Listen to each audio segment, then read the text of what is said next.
Hi everyone, আসসালামু আলাইকুম। Welcome to my channel.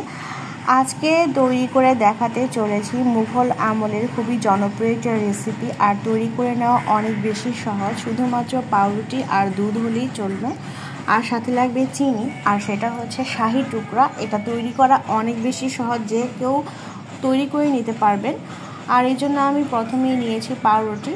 আর পাউরুটির সাইডের যে অংশটা আছে ব্রাউন কালারের, সেটা প্রথমে কেটে বাদ দিতে হবে, নাহলে যখন পাউরুটিটা ভাজতে যাবেন তখন এটা পুড়ে যাবে আর খেতে একদমই ভালো লাগবে না।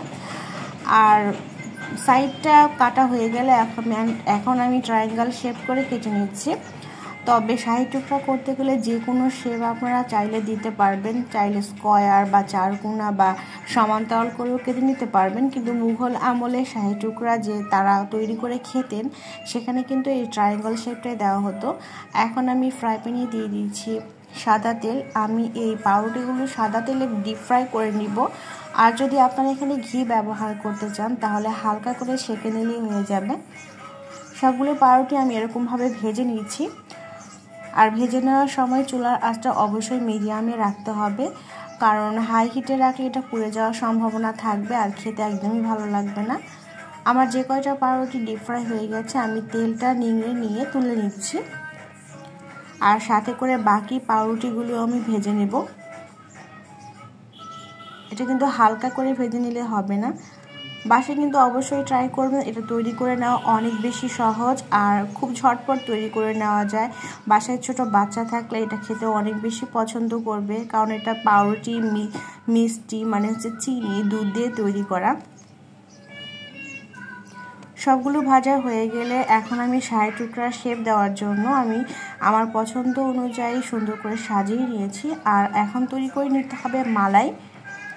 আর এই শাহি টুকরার জন্য মালাইটা কিন্তু মোস্ট ইম্পর্টেন্ট। এখানে আমি গরুর দুধ ব্যবহার করেছিলাম, আমারটা ফুল ক্রিম ছিল। তারপর দিয়ে দিয়েছি এলাচ, দারচিনি, তেজপাতা। এই কয়টা মশলা কিন্তু অবশ্যই দেওয়ার চেষ্টা করবেন। তারপরে দিয়ে দিচ্ছি আমি প্রায় 1.25 কাপ মতন চিনি। দুধের পরিমাণটা বুঝে চিনিটা অ্যাড করবেন। তারপর আমি এখানে আর মালাইটা আরও বেশি ঘন করার জন্য এখানে আমি 1/2 কাপ মতন গুঁড়া দুধ ব্যবহার করেছিলাম। আপনারা এখানে কনডেন্স মিল্ক ব্যবহার করতে পারবেন। আর এখন আমি দিয়ে দিচ্ছি কর্নফ্লাওয়ারটা আমি অন্য একটা বাটিতে খুব ভালো করে মিক্সড করে নিচ্ছি। তারপর আমি দুধে অ্যাপ্লাই করব। আর অ্যাপ্লাই করার সময় অবশ্যই কর্নফ্লাওয়ারটা দেওয়ার পরে কনস্ট্যান্টলি এভাবে নাড়িয়ে নিতে হবে, না হলে কিন্তু দলা পেকে যাওয়ার সম্ভাবনা থাকে।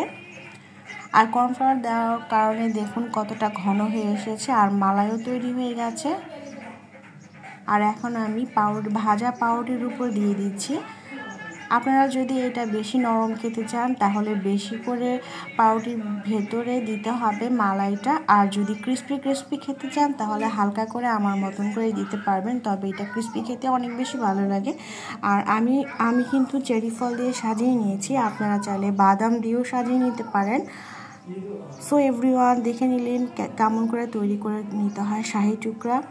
পাশে কিন্তু অবশ্যই ট্রাই করবেন আর কমেন্ট করে জানাবেন কেমন হয়েছে। তাহলে আজকে এখানেই বিদায় নিচ্ছি। আসসালামু আলাইকুম।